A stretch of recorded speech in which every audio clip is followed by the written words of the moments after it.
This video is produced for students enrolled in the EPO 322 Diesel Engineering 2 simulation course held at the California Maritime Academy.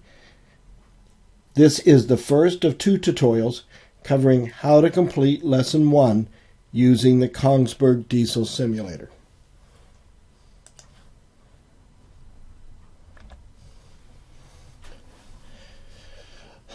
Part 1 will cover an overview of the plant systems, engineering procedures, and any pitfalls and mistakes that you need to avoid. In Part 2, we will include a short discussion on the exercise objectives. The exercise will be completed in its entirety using the Kongsberg simulator software, and any important aspects of the assessment editor will be explained so you understand the grading system.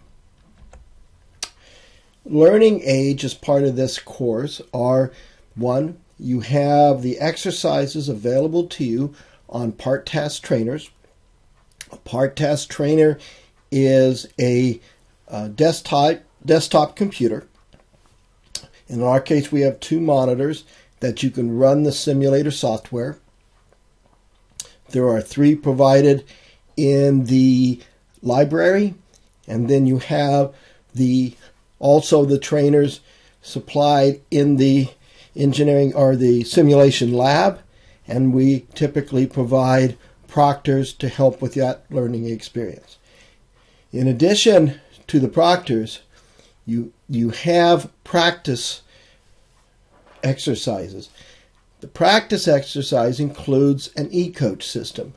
The e-coach system is a series of prompts that will walk you through how to complete each of the required steps to successfully complete the lesson.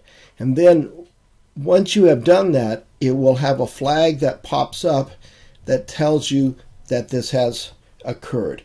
Now, unfortunately, the computers in the library don't have the instructor system, so those do not have this e-coach system, just the ones in the library. All right. We also provide video tutorials for each of the lessons, and there is a written lab manual that includes a detailed procedure.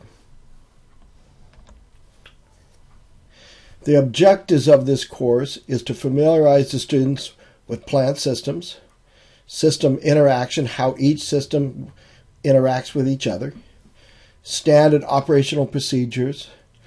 We will be discussing the automation, the control automation that's included on the simulator, and how you interact with the distributed control system, how its menu system is arranged, and how you perform control functions and monitoring functions using a distributed control system.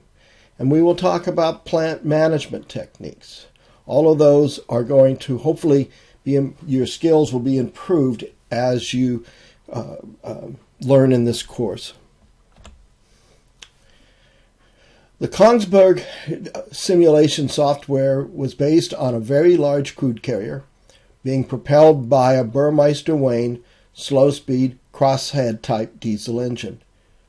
To set the stage of where we're starting out here in Lesson 1, imagine that you are an engineer on a vessel going on its main voyage. The vessel is in a flooded dry dock with no shore power or other services available. The ship is coming out of the shipyard with clean cargo tanks, minimal reserve feed, and the empty ballast water tanks. The vessel is to proceed to its loading port with minimal delay for the commencement of cargo operations. In Lessons 1 through 3, we're going to progressively arrange each of the systems so that you have a normal import condition. In Lesson 4, we're going to prepare the main engine for maneuvering. And then in Lesson 5, we maneuver the vessel out to sea. And in 6, we're going to prepare the engine systems for arrival in Valdez and also to prepare the vessel for loading cargo. Now, in this Lesson 1, basically almost all of your system valves are closed. Many of the system tanks may be empty and you may have to fill them.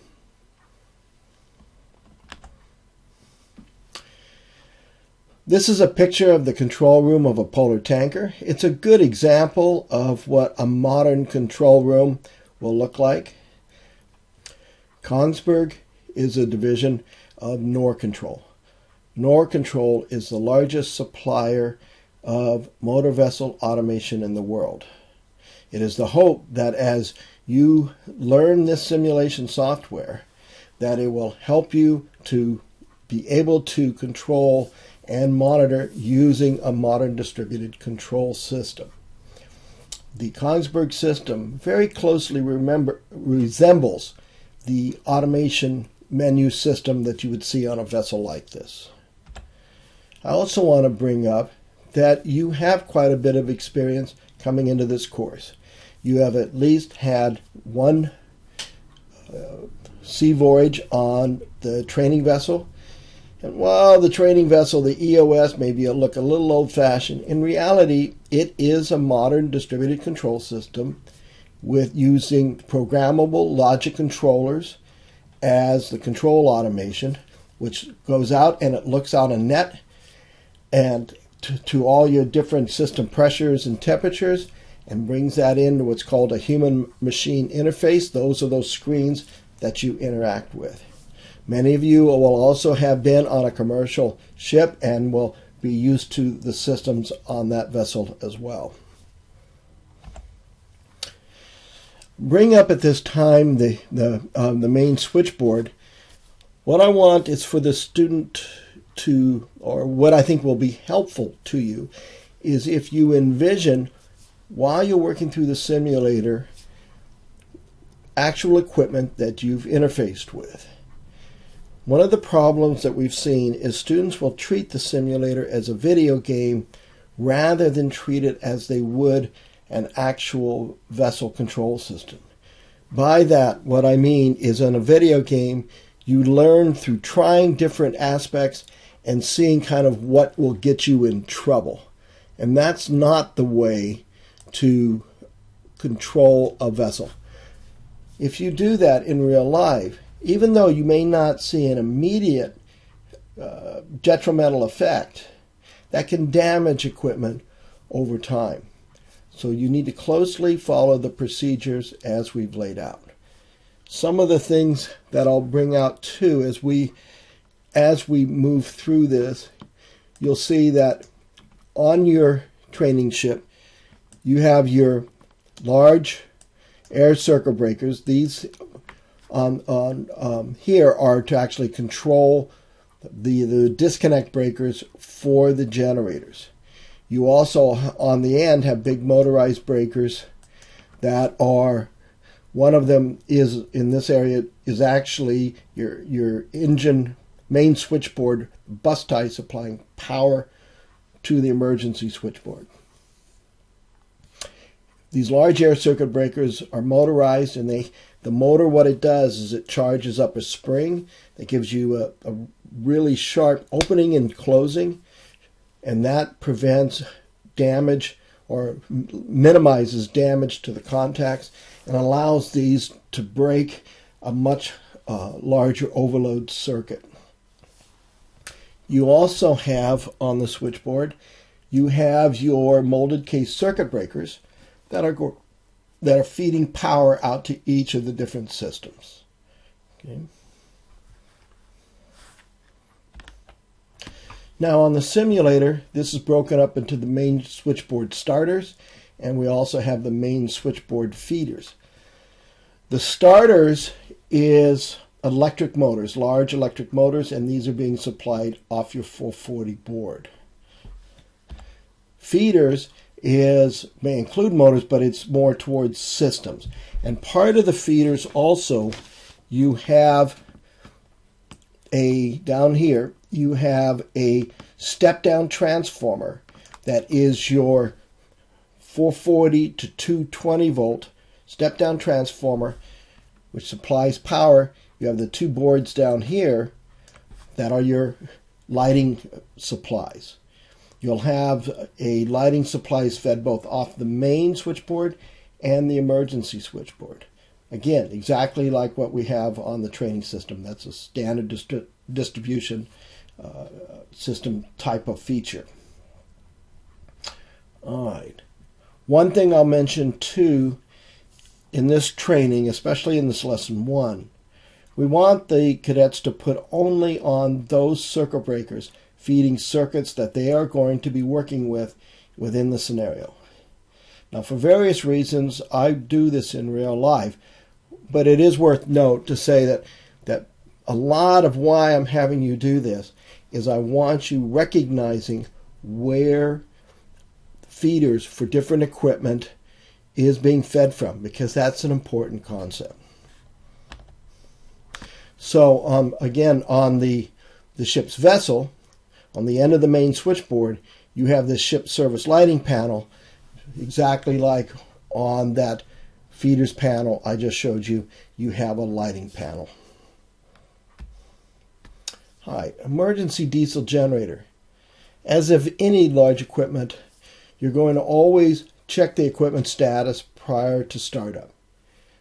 For the simulator emergency diesel generator, your primary starting method is provided by an electrical starting motor.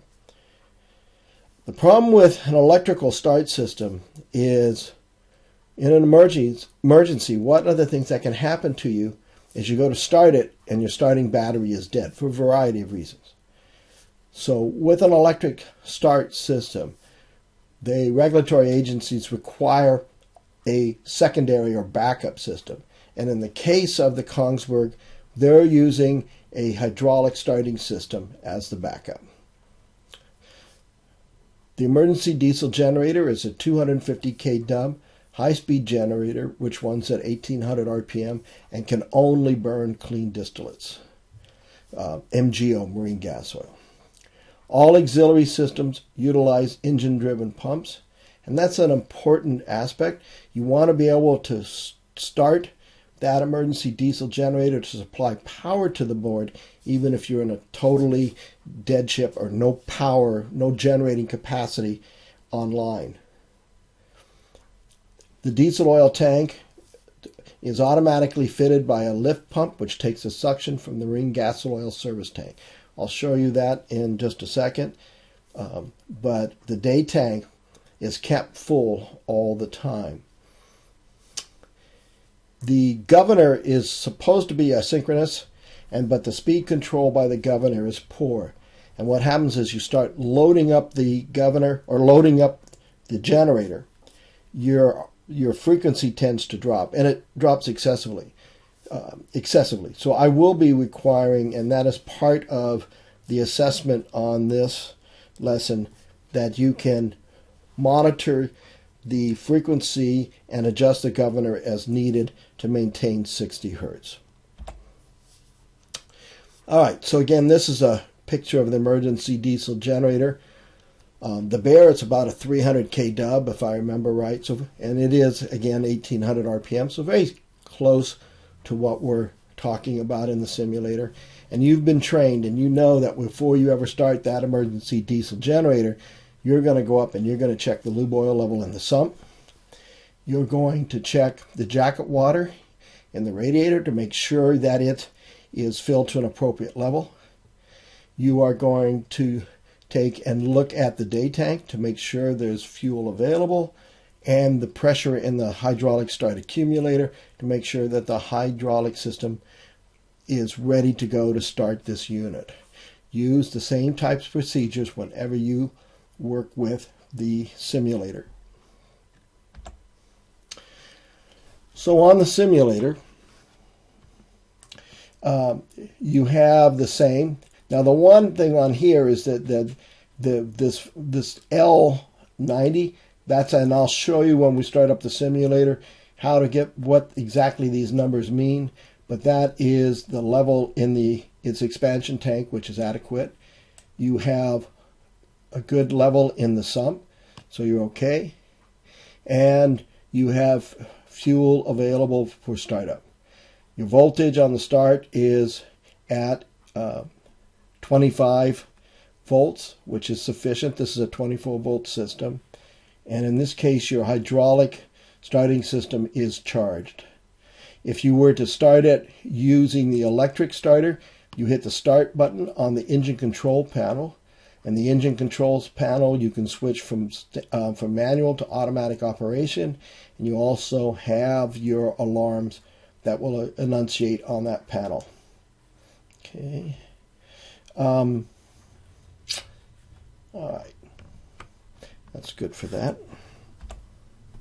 All right. So this is the panel on the training ship.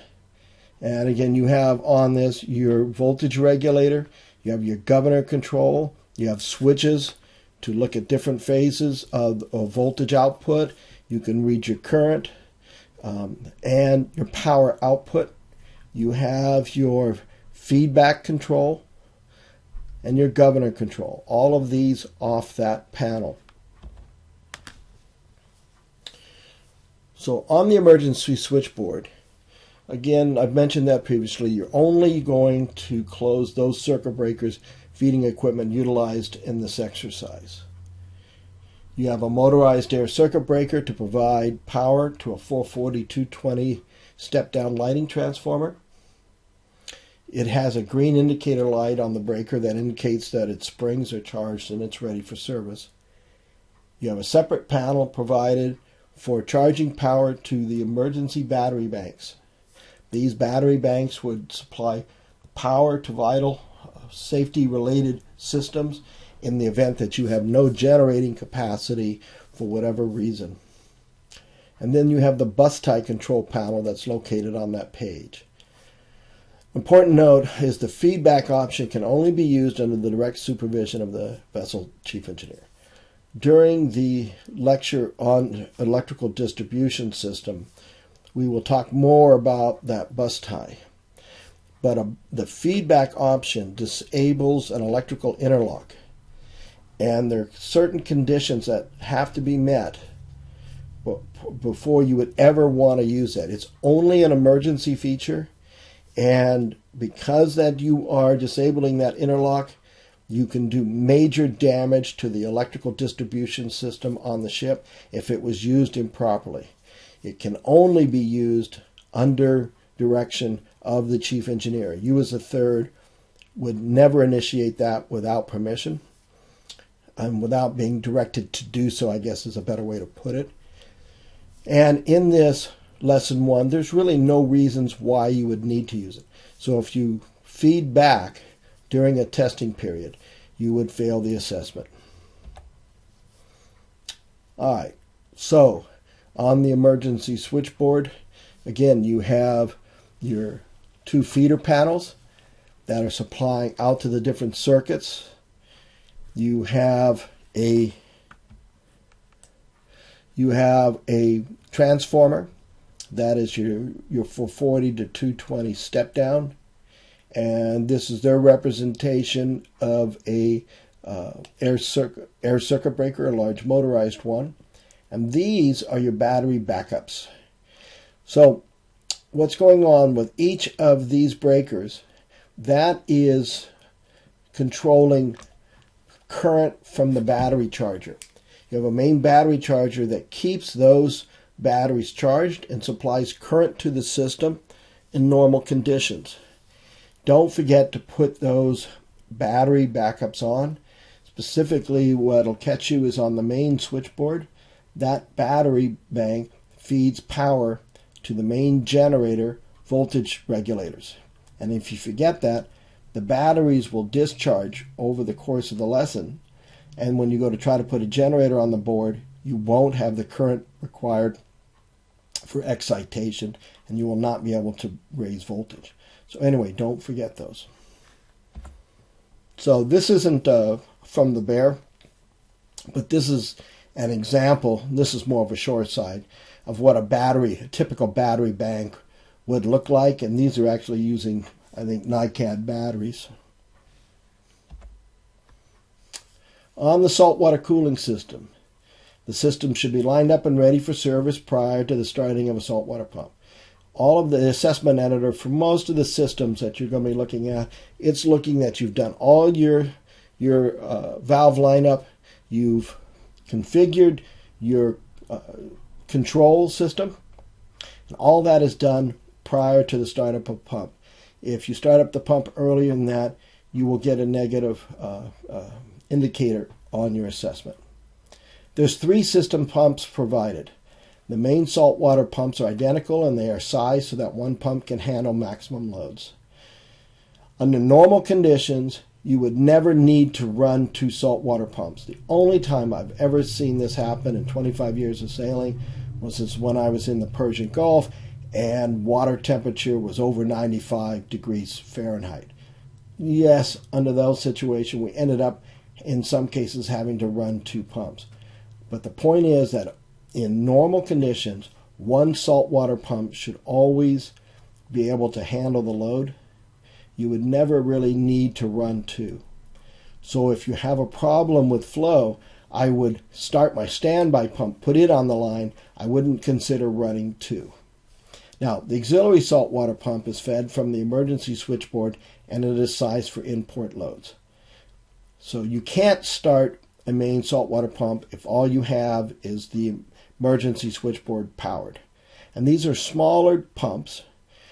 The auxiliary pump, being sized for port loads, because it is smaller, it draws less power, and the cost for operation is much less.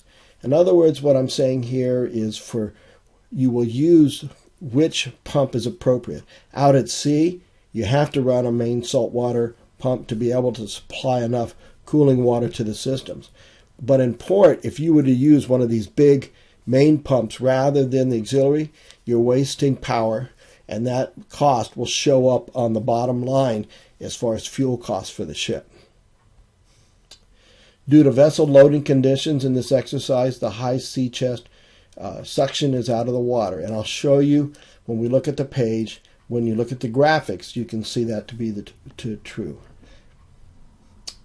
Modern vessels minimize the number of saltwater heat exchangers to minimize the system maintenance. Saltwater systems have a lot of maintenance. There's corrosion of the piping, there's growth of barnacles and other marine animals, and they plug up, and you have to clean the heat exchangers on a regular basis. A lot of maintenance that has to be done on a saltwater system. So they try to minimize the number of saltwater heat exchangers to an absolute minimum. An emergency bilge suction is provided to give you additional pumping capacity in a flooding emergency. And I'll show you that when we look at the page. But let's say that for whatever reason you're taking on excess water in the engine room, and the engine room was flooding. In those types of a situation, they have an emergency bilge suction that you would open to give you another bilge pump. But it's pumping that water over the side. If you were to use that in port, and we've had students do this, open that emergency bilge suction up in port, you're pumping bilge water over the side, and you're sitting in a flooded dry dock, and you're going to pollute that, right, with bilge water.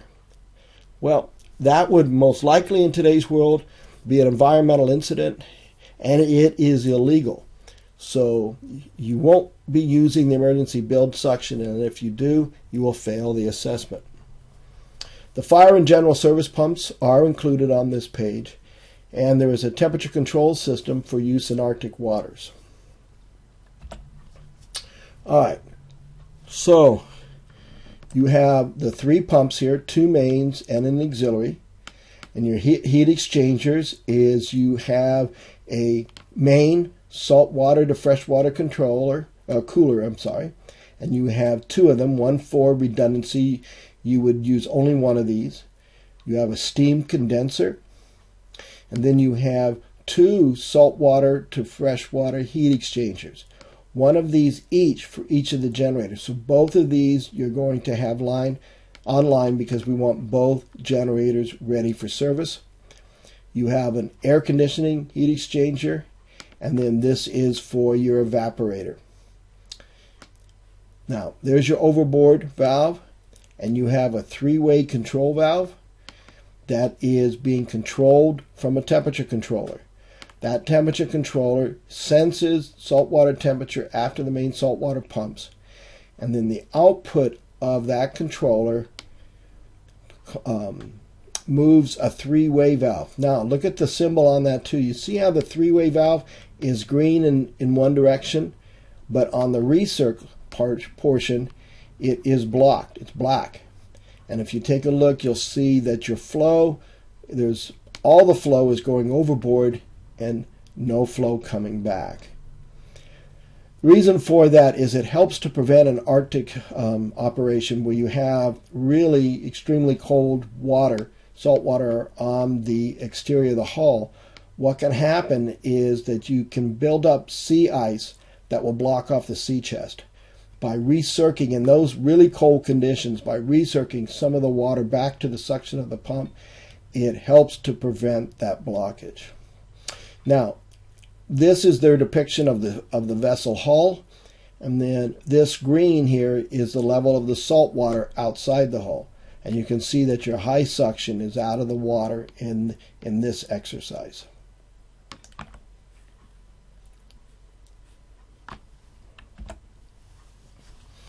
The ship service diesel generator, like the ones on the training ship, are 900 kW generators, and these generators are capable of burning either marine diesel oil or heavy fuel oil or residual fuels.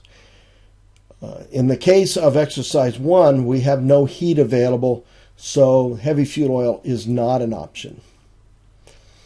All the auxiliary systems pumps are engine driven, just like on your emergency. The reason being is in a dead plant situation, as long as I have start air available, I want the option of being able to start up and run a ship service diesel generator.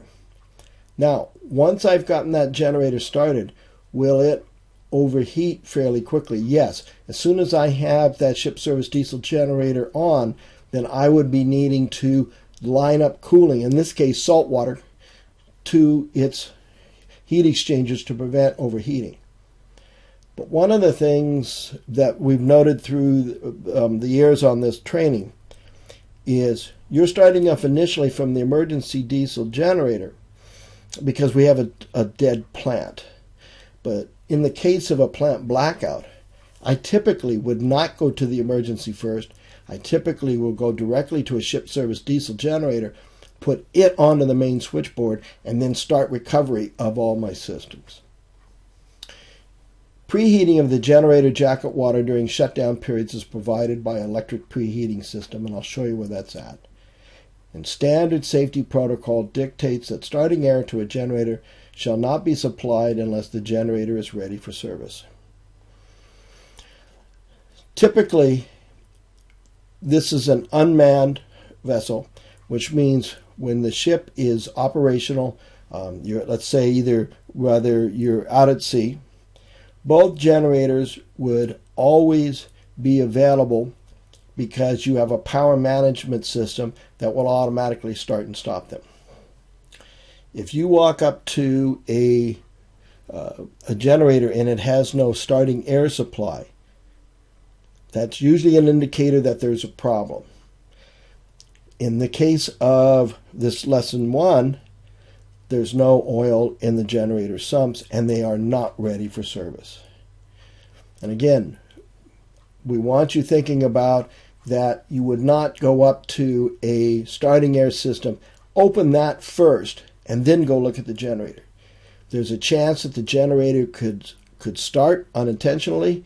Maybe someone's got their head in that generator because they're working on it, or again, like with the situation with us with this lesson 1, if it was to start, you have no lube oil in the sump. So putting starting air to a generator, one of the ship service diesel generator, prior to putting lube oil in the sump is a reason for failing the assessment.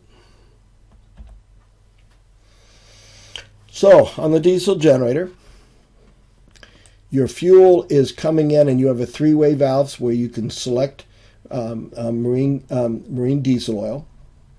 You have a solenoid controlled valve here that will shut off fuel to the generator in an emergency, and it can be remotely actuated from the emergency control panel. You have your filter, and you have two filters on the fuel system. This is their depiction of a high pressure fuel pump, and this is a recirculating system, which we will discuss more later on. Your oil sump level is indicated here, and the number designation here. You have two filters on your lube oil cooler. You have a separate temperature controller for each generator. And the cooling for this uses that particular generator's its low temperature freshwater cooling system. So you have a heat exchanger for low temperature fresh water and high temperature fresh water. High temperature fresh water is the same as jacket water. Each of those are cooled off the salt water system. So as long as you have salt water cooling, this generator is not going to overheat. And each one of these systems has their own temperature controller. These two heat exchangers here are your charge air cooler. You have a preheater. In this case, since the engine's running and hot, it has a separate electrical pump to circulate jacket water and an electric heater to keep it warm. Think of your keep warms on the training ship. And each of these have their own expansion tank for each of the generators for their low temp and high temp freshwater cooling. All right.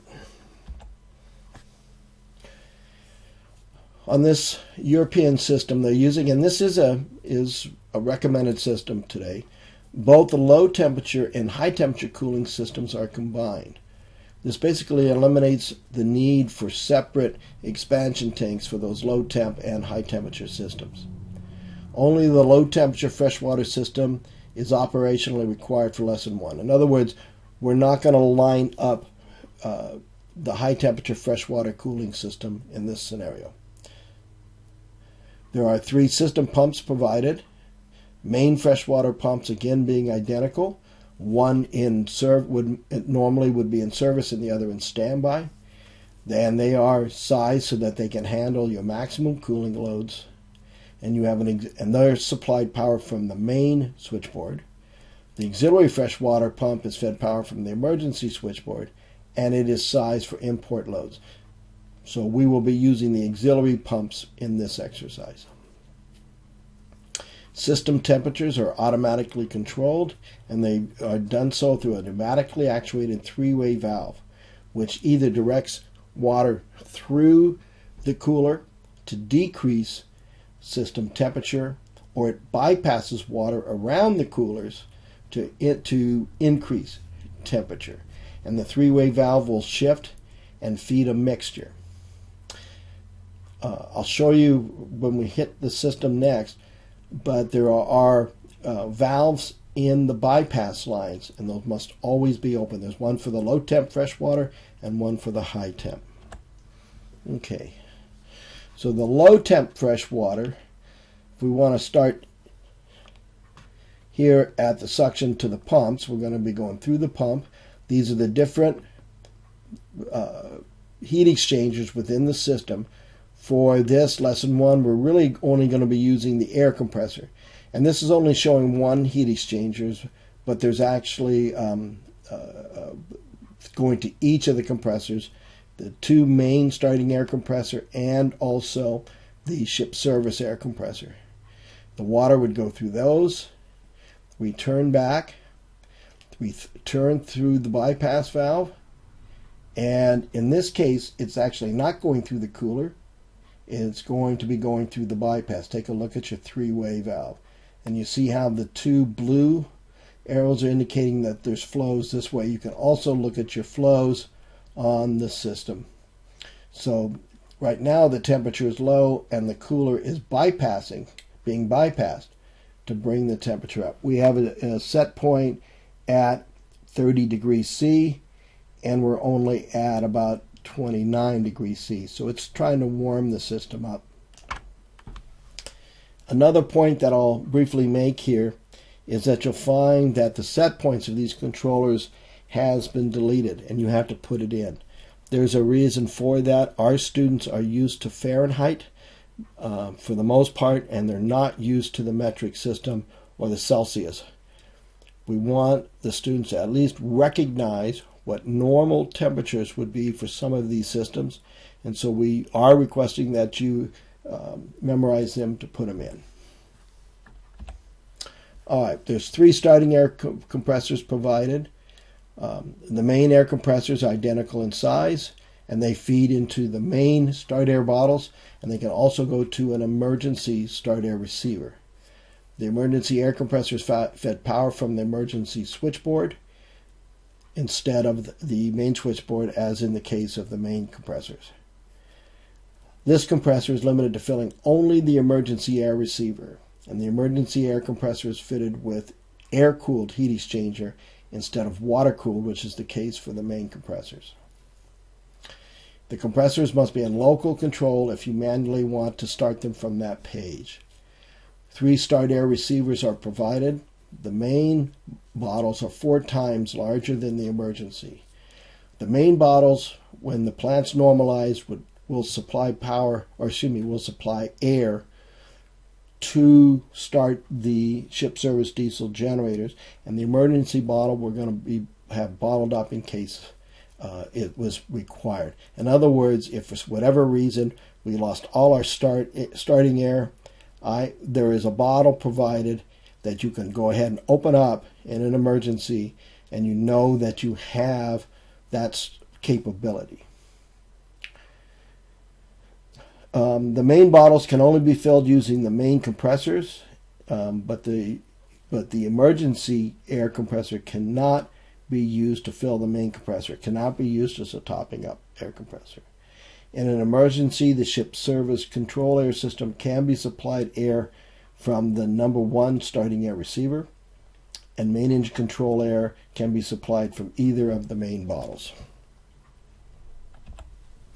All right, so on the main air compressors, these have an intercooler and an aftercooler. That is water cooled from the low temp freshwater system. The emergency, it's air cooled, so it does not require cooling water. A much smaller compressor, and since it cannot feed air to the main start bottles and will only feed it to the emergency bottle, very rarely used. It wouldn't be used much at all. So the main start air will be used to top up and fill each of these main air receivers, which are quite large. And out at sea and in port, you would have a line coming off the main air bottle that would supply starting air for your ship service diesel generators.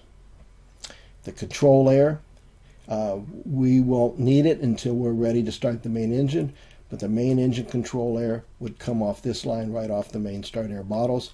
And this line, again, we don't need now, but would be supply starting air to the main engine. Now, right here is a crossover between the main starting air system and your, in this case, they call it a ship service air system. That is there to provide that compressor has failed, and this would give you a backup. So on the service air system, it is combined ship service and control air. There's only 1 service air compressor provided. The system pressure will cycle between 5 and 8 bar, and a supply line from the main starting air system is provided in the case of emergency. The main start air system is up around 30 bar, so you have to drop that down through a pressure regulating valve to about 7.5 bar for the service system. Okay. All right. We also have automation. There is a power chief, pump compressor control, pump and compressor control. The automation will automatically start the standby pump if needed, and failure is detected through the use of system pressure sensors. In other words, say I'm a saltwater pump, and the saltwater pump on the line breaks its coupling. The pressure drops. there's a pressure sensor that will detect that and would automatically start up the other pump that's designated as standby. When that happens, you will get an alarm that you have low system pressure, and also another alarm will come up so that you know that the standby pump has started. And how they designate that, when you go to that control page, you'll see the auto button flashing. Lead lag operation of the main starting air compressors is provided. Master, when that is depressed, that compressor that is the master, that's your lead. Then the other one automatically is lag. And for the compressors, this automation will automatically cycle them on and off depending on system pressure. All right, so this is the panel. And again, on the main compressors, you have this master. So that would be your lead compressor. This would be your lag compressor. And then these buttons, all of those air compressors are now in auto, and they will start and stop automatically.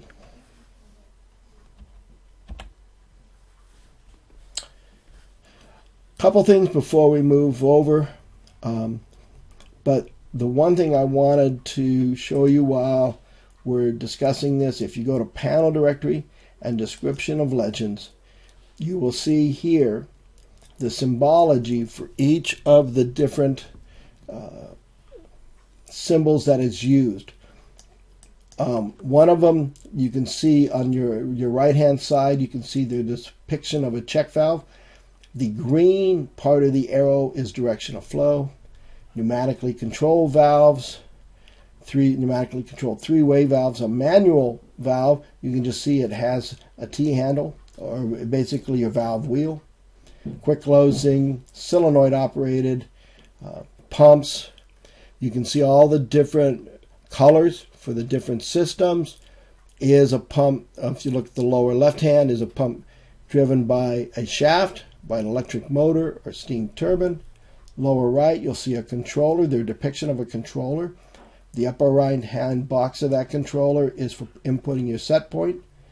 The lower box, if you're on manual, was where you put in your required output, or if the controller is an automatic, that would show you the output signal from the controller itself. I hope that this tutorial has been helpful to you and will help you better prepare for the upcoming testing. Thank you very much for your attention.